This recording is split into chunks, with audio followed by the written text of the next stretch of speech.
একটা কথা প্রচলিত আছে না, যে বাংলা আজ যেটা ভাবে বাকি দেশ সেটা কাল। ব্যাপারটা মনে হচ্ছে সত্যি। কেন এমন বলছি? যেমন ধরুন, আগে আমাদের পশ্চিমবাংলায় প্রায়ই বন্ধ হতো, আজকাল আর হয় না। মানে বন্ধ করে করে তো আমাদের এক প্রকার সমস্ত কোম্পানিগুলোকে তাড়িয়ে দিয়েছি। তারপরে এখন বুঝেছি না, ভুল হয়েছে, আর সে সমস্তর পথে আমরা যাই না। কিন্তু সেই জিনিসটা এখন মনে হচ্ছে দেশের অন্যান্য রাজ্য শিখেছে। আজকে 22 তারিখ মার্চ মাসের শনিবার, আজকে এখানটায় বন্ধ। বন্ধ ডাকার কারণ কি সেটা একটু নিউজে পড়ছিলাম। সেটা হলো এখানটার এদের যা কানাড়া ভাষার পক্ষে যে সমস্ত মানুষ, তারা এই বন্ধটা ডেকেছে। আর তার কারণ হলো যে এখানটায় নাকি গত 2-4 দিন আগে এখানটার কোনো একটা বাস, যেটা কর্ণাটক থেকে মহারাষ্ট্রে যায়, তার বাস কন্ট্রাক্টরকে মারাঠি মানুষের মধ্যে কিছু, ওখানেও হয়তো মানে সব জায়গায় এরকম মানুষ থাকে, তো ওখানটায় কোনো একটা সমস্যা হয়, তারা ওখানটায় কন্ট্রাক্টরকে মারধর করেছে। তার প্রতিবাদে এখানটায় বন্ধ ডেকেছে। তো এখানটার ব্যাঙ্গালোর মিরার, সম্ভবত আমি নিউজটা দেখলাম, তো ব্যাঙ্গালোরের পক্ষ থেকেই সেটা বলছে যে এটা ওখানটা মারধর করেছে, সেই জন্যে কর্ণাটক বন্ধ ভাষার জন্যে।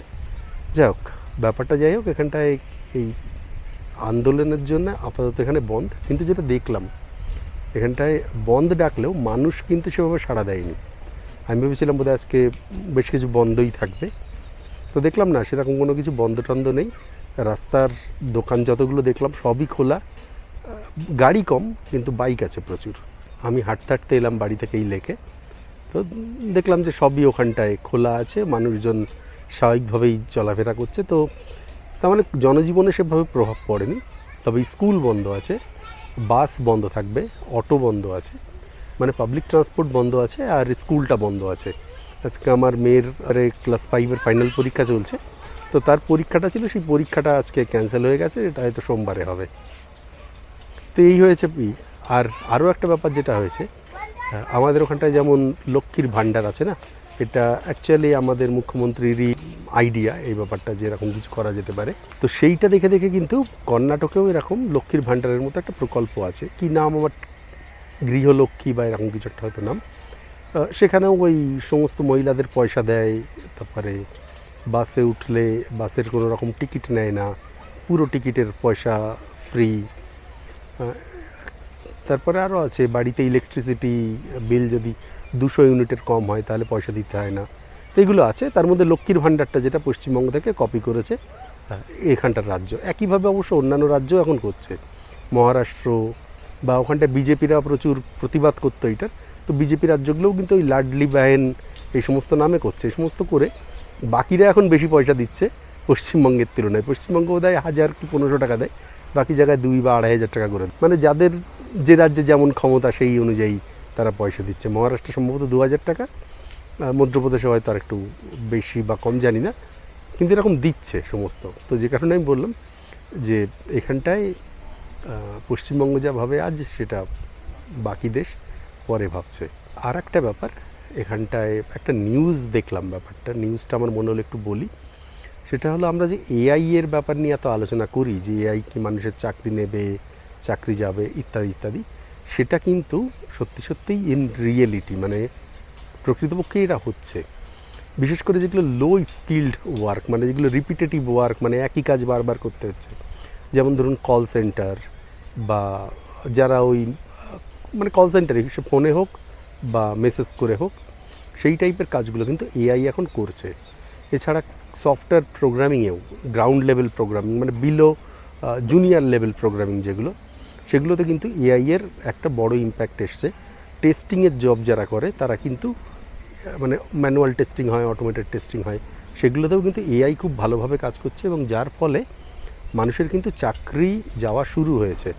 একটা নিউজ অনুযায়ী 2024 সালে কিন্তু এআইয়ের জন্যে ব্যাঙ্গালোরে 50,000 মানুষের চাকরি গিয়েছে। এবং এইটা হওয়ার ফলে আরেকটা কী হয়েছে, 50,000 মানুষ অলরেডি চাকরি খুইয়েছে, এবং তার জন্য মার্কেটে একটা নেতিবাচক প্রভাব পড়েছে, যে চাকরি যাচ্ছে বা যাবে এরকম।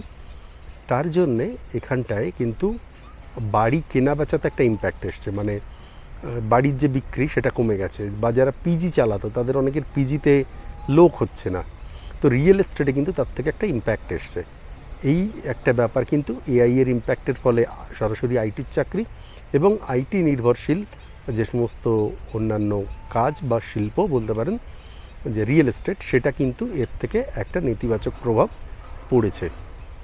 তো এই দুটো জিনিস আমি দেখলাম রিসেন্টলি হয়েছে, যেটা আমার মনে হলো একটু বলা উচিত, বলা ভালো।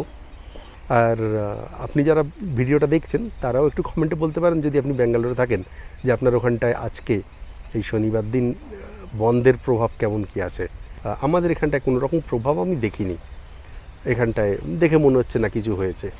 আর আমি যেখানে বসে আছি এটা আমাদের লেকটা, লাস্ট এক মুহূর্ত দেখেই আমি ভিডিওটা শেষ করি। এখন সময় হয়েছে 10:50, মানুষজন খুব একটা নেই এখানে। জল শুকিয়ে এসছে লেকের। এই জায়গাটা আসলে খুব সুন্দর। দেখুন এই যে গাছটা আছে, গাছের নিচেই যে আমি বসে আছি, এই যে জায়গা, এটা খুব সুন্দর লাগে এখানটা বসতে, বেশ সুন্দর হাওয়া দেয়।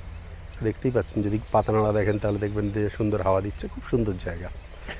আর যাই হোক, এই ছোট্ট ইনফরমেশানটা দেওয়ার জন্য এই ভিডিওটা আমি করলাম, একটা ছোট্ট ভিডিও। তো জানাবেন যে আপনার ওখানটা কোনো বন্ধের প্রভাব আছে কি না। আর আপনি যদি পশ্চিমবঙ্গ থেকে থাকলে জানাবেন যে এইখানটার বন্ধ দেখে আপনার কেমন লাগছে। বন্ধ গত বছর হয়েছিল, আমার মনে আছে, দুবার বন্ধ হয়েছিল এক সপ্তাহে, তার ভিডিও আমি করেছিলাম, শর্ট ভিডিও। তখন তার কারণ ছিল জল নিয়ে সমস্যা, মানে জল নিয়ে তামিলনাড়ুর সঙ্গে সমস্যা। সেই বন্ধে মানুষের পরে প্রভাব, বা মানুষ তাকে খুব ভালোভাবে সমর্থন করেছিল, কিন্তু এই বন্ধটাকে মনে হচ্ছে খুব একটা সমর্থন করেনি মানুষ, খুব একটা এতে সাড়া দেয়নি। কিন্তু গত বছর খুব মানে পুরোপুরিই বন্ধ হয়ে গেছিলো। এক সপ্তাহে দুবার ছিল, একটা ব্যাঙ্গালোর বন্ধ ছিল, তারপরের বন্ধটা ছিল বোধহয় কর্ণাটক বন্ধ, এরকম দুটো বন্ধ হয়েছিল তখন। যাই হোক, জানাবেন যে দুটো প্রশ্ন করলাম। আর এই জাতীয় ইনফরমেশান যদি জানতে চান, ব্যাঙ্গালোরের বিভিন্ন নিউজ বা আপডেট, তাহলে সেটাও কমেন্টে জানাবেন। এরকম ছোটো ছোটো ভিডিও করে ইম্পর্ট্যান্ট কোনো আপডেট হলে আমি আপনাদের জানাবো। মানে সপ্তাহের মাঝে মাঝে এরকম, যে যদি কোনো ইম্পর্ট্যান্ট খবর থাকে, একটা দুটো খবর, ছোটো ছোটো ভিডিওতে আমি আপনাদের জানাবো। ভালো থাকবেন, দেখা হবে পরে অন্য কোনো ভিডিওতে। নমস্কার।